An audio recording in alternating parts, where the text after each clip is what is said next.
নারায়ণগঞ্জ শহরের কেওয়ারজানি এলাকায় বর্ণাঢ্য আয়োজনে হুরন নাহার উচ্চ বিদ্যালয়ে অভিভাবক সমাবেশ অনুষ্ঠিত হয়েছে। মঙ্গলবার সকালে বিদ্যালয়টির মিলনায়তন কক্ষে সমাবেশে প্রধান অতিথি হিসেবে উপস্থিত ছিলেন মুন্নু সিরামিকের ব্যবস্থাপনা পরিচালক ও হুরন নাহার উচ্চ বিদ্যালয় পরিচালনা কমিটির সভাপতি রাশিদ মাইমুনুল ইসলাম অন্তু। তিনি অভিভাবক সমাবেশের পাশাপাশি স্কুলের আঙিনায় বৃক্ষরোপণ ও শিক্ষার্থী বৃদ্ধি হওয়ায় নতুন চারতলা ভবনের জায়গা পরিদর্শন করেন। এছাড়াও তিনি বিদ্যালয়ের কোমলমতি শিক্ষার্থী, শিক্ষক শিক্ষিকাবৃন্দ ও অভিভাবকদের সাথে শুভেচ্ছা ও কুশল বিনিময় করেন।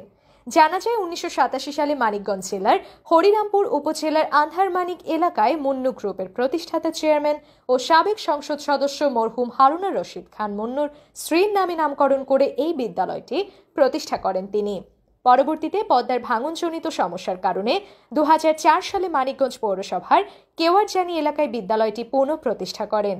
সমাবেশে প্রধান অতিথির বক্তব্যে রাশিদ মাইমুনুল ইসলাম অন্তু বলেন, আমার নানা মরহুম হারুনুর রশিদ খান মুন্নুর প্রতিষ্ঠিত সকল শিক্ষা প্রতিষ্ঠান আরও সমৃদ্ধ করে গড়ে তুলতে আমার মা আফরোজা খানম রিতার সার্বিক নির্দেশনা ও সহযোগিতা নিয়ে নানার অসমাপ্ত কাজগুলো সম্পূর্ণ করতে চাই। মরহুম হারুনুর রশিদ খান মুন্নু ছিলেন অ্যানালগ যুগে আধুনিকতার প্রবর্তক। তিনি সকল ক্ষেত্রে মানসম্পন্ন প্রতিষ্ঠান গড়ার কারিগর ছিলেন। আমাদের প্রত্যেকটা ব্যবসায়িক প্রতিষ্ঠানের উপর চাপ করছে, কিন্তু আমি কিন্তু এই প্রতিষ্ঠানকে ধ্বংস হতে দেইনি। এরা কিন্তু একদম ধ্বংসের রাস্তায় নামছিল যে আমাদেরকে একদম শেষ করে ফেলছিল। কিন্তু আমাকে যেই দায়িত্ব দেওয়া হয়, স্পেশালি যেটা আমার নানা প্রতিষ্ঠান জিনিস, সেই জিনিসকে আমি ধ্বংস হতে করে সেই জিনিসকে ফুলের মতন ফুটে জানি সবচেয়ে বড় হতে পারে, সেই চেষ্টা আমি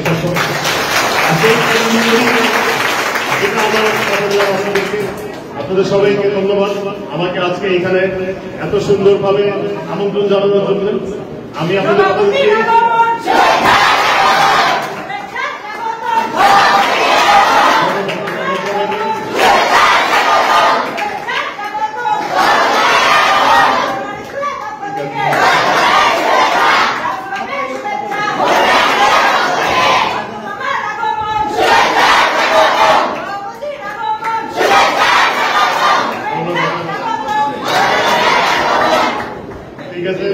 অনেক অনেক ধন্যবাদ।